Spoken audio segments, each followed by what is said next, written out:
Mr. Speaker, sir, inflation has remained elevated from 2021, largely due to food and foreign exchange supply constraints.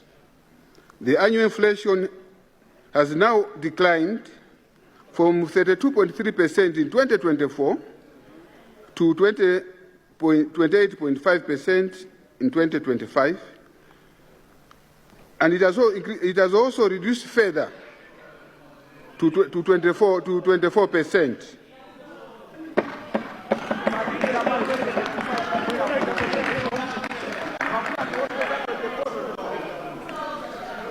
Moving forward, Mr. Speaker, sir, inflation is.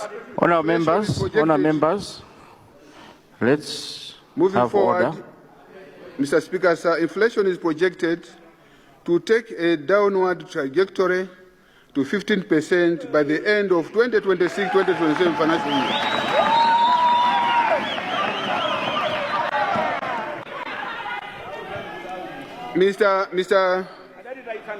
Mr. Speaker, sir, this signals a gradual restoration of macroeconomic stability.